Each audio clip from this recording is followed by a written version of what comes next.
Salut les louveteaux! J'ai toujours eu envie de mélanger des gâteaux tellement c'est bon. Je sais pas si vous êtes comme moi, mais quand j'étais petit, je savais jamais quoi choisir. Alors là, pour le coup, on va pas avoir besoin de choisir entre la tarte tatin et la mandine. On va fusionner les deux. Ça va être génial. Alors c'est parti, les ingrédients, c'est maintenant. Voilà. Bon, nous avons mis notre sucre dans le saladier. D'accord? Nous allons tout de suite y casser 2 œufs entiers dedans. Voilà. Donc aussitôt on vient mélanger les œufs avec le sucre. Alors attention, on essaye de ne pas les faire blanchir. Hein.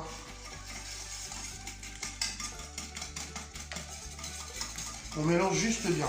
Alors moi j'ai opté pour du sucre de canne, du sucre roux, parce qu'il y a un impact sur la santé, c'est quand même meilleur que du sucre trop raffiné. Voilà. Ça change un petit peu le goût, cela dit, voilà. Ça lui donne un petit côté justement plus naturel. Donc voilà, une fois qu'on a fait ça, c'est très bien. On vient y ajouter l'amande en poudre.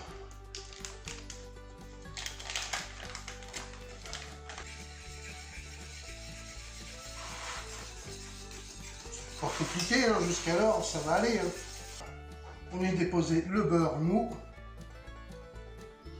Alors si vous voulez travailler avec du beurre fondu, vous pouvez aussi. Il n'y a pas de problème. Alors le beurre mou, on aurait pu le mélanger aussi d'abord avec le sucre. D'accord? Moi je préfère faire comme ça. Vous allez voir que à ma façon ça marche aussi. Voilà, un bel appareil bien lisse. Il est joli, bien épais. Alors maintenant, vous ajoutez une pincée de sel. Moi je mets du sel de Guérande, c'est encore meilleur. Voilà. Et maintenant, une cuillère ou deux, selon la consistance que vous voulez obtenir sur votre appareil. Sur votre crème. En fait, ça s'appelle une frangipane, une crème d'amande. Donc, selon l'épaisseur, la densité, vous mettez ce que vous voulez. Oh, normalement, il faut la tamiser, c'est pareil. Moi, je vais en mettre qu'une, ça suffit parce que j'aime bien que ça reste un peu crémeux. Donc, chacun ses trucs. Voilà, ça c'est beau. Et tout de suite, qu'est-ce qu'on va y mettre? Un petit bouchon ou deux de rhum. Pas pour vous, hein, pour la pâte. Hein. Attention, l'abus d'alcool est dangereux pour la santé. Oh, j'ai bien fait ça. Allez. Alors si vous avez du sucre vanillé, c'est pareil, vous pouvez en mettre. Et si vous avez de l'amande amère, pardon. J'en ai mis 2, je suis un gourmand. Quand vous mettez du rhum ou un alcool dans un gâteau, de toute façon, toute préparation qui va cuire, l'alcool en lui-même s'évapore, vous n'avez plus du tout d'alcool. Juste le parfum. Voilà, et ben moi je trouve que on a un bel appareil. Ouais, c'est pas mal. C'est pas mal. Donc ça, on va le réserver. Moi j'ai pris de la pâte feuilletée, vous pouvez prendre aussi de la pâte brisée ou de la pâte sablée. Ou la faire vous-même aussi. Ce sera très bien, ce sera même encore mieux. J'ai opté pour la pâte feuilletée déjà prête. J'adore la pâte feuilletée en fait. Je suis un grand fan de la pâte feuilletée. Mais comme j'ai pas de tour, j'en fais pas. Je n'aime pas la faire à la main. Même si je sais, il y a des techniques. Mais on en essaiera ensemble, vous verrez, je connais des techniques pour la faire plutôt facilement. Donc voilà, tout simplement, allez, on vient mouler, ce sont de parler, c'est bon. On ajuste au plus près. On vient bien plaquer contre les beurres. Même quitte à faire 2 tours, hein, c'est pas grave. Au moins, on n'oublie rien du tout. Vous venez, vous pincez, vous venez, vous pincez. Vous venez, vous pincez, vous venez, vous pincez. Alors normalement, il est mieux de le faire là. Que si je le fais là, vous allez moins voir que si je le fais là. Vous venez, vous pincez, vous venez, vous pincez, vous venez, vous pincez, vous venez, vous pincez, etc. Et vous faites au mieux en fait, hein, tout simplement. Hein. Voilà, j'ai fait le tour. Ça évitera qu'en fait que les bords retombent à l'intérieur. Et bon, après si on veut plus de précision, hein, en fait c'est comme ça que je le fais d'habitude. Ça va beaucoup plus vite quand je suis dans le bon sens, c'est-à-dire vers moi. Allez, tout de suite, on vient y déposer la crème qu'on a fait tout à l'heure.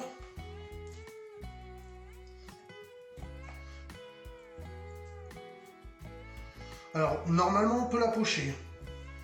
Hein, normalement, même on doit la pocher. La déposer à la poche. Mais bon, ça marche aussi comme ça. Normalement, la poche, on la dépose en spirale. Donc, une fois ça fait, hop, on vient l'étaler au maximum. Là, on a la base de l'amandine. D'accord? On a vraiment la base. On n'a plus qu'à déposer des poires et on a une bourde à l'eau. Des poires au sucre, au sirop, pardon. Des fois, hop, juste ça, ça suffit pour faire du bruit. Oui, je sais. Ça suffit aussi pour l'étaler correctement. Voilà.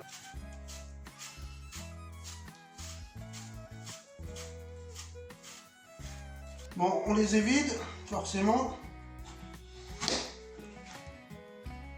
Hop. On vient les couper, hein. D'abord en deux. Puis après en... Ouais, on va dire en 6. Donc faites bien comme moi, hein. Allez de travers aussi, là. Qu'on ait à peu près les mêmes grosseurs de pommes. Bon, c'est parti pour le caramel. Voilà, moi j'ai opté pour un wok. Vous pouvez le mettre dans une poêle, vous pouvez le mettre dans tout ce que vous voulez. Un fond de caramel. J'ai mis à peu près 4 cuillères de sucre. Hop, on pose. On ne touche pas. On attend que le caramel prenne une petite couleur.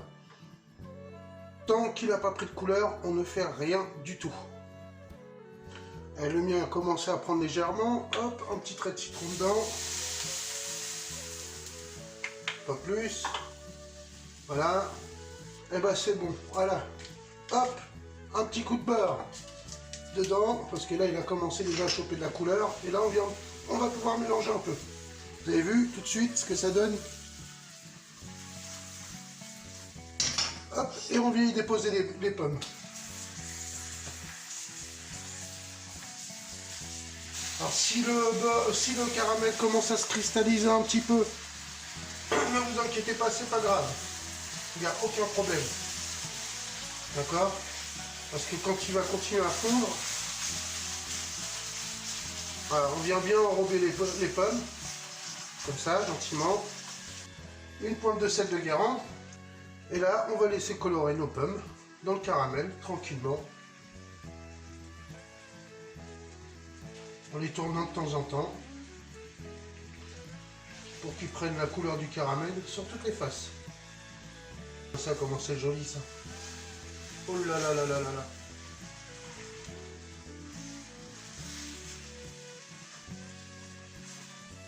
Bon, je sais pas si vous connaissez la vraie recette de la tarte tatin. En fait, voilà, vous faites un caramel comme ça, vous mettez vos pommes dans le caramel, donc vous les enrobez bien, vous les laissez bien se caraméliser dans un plat qui va au four, n'est-ce pas? Et ensuite, une fois que vos pommes sont bien caramélisées, vous déposez la pâte dessus. Vous percez quelques trous sur la pâte, et là, tu le mets dans le four, et là, et ben là, tatin. Voilà. Et t'as une tarte tatin. Ouais, ok. It's good.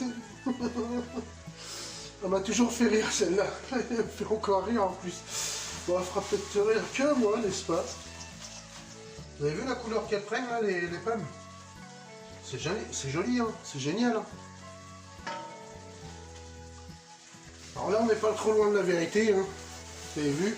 Alors, elle commence légèrement à se délier, donc vaut mieux stopper. Mais avant de stopper, je viens d'étendre mon caramel avec, allez, un peu de crème fraîche.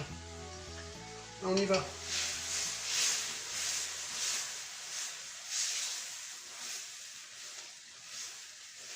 Alors ça, on n'est pas obligé cette étape-là. Hein. Mais moi, pour la gourmandise, je suis pas gourmand du tout. Vous avez vu, là, il commence à se dépicher un peu. Donc hop, je stoppe la cuisson tout de suite. Hop.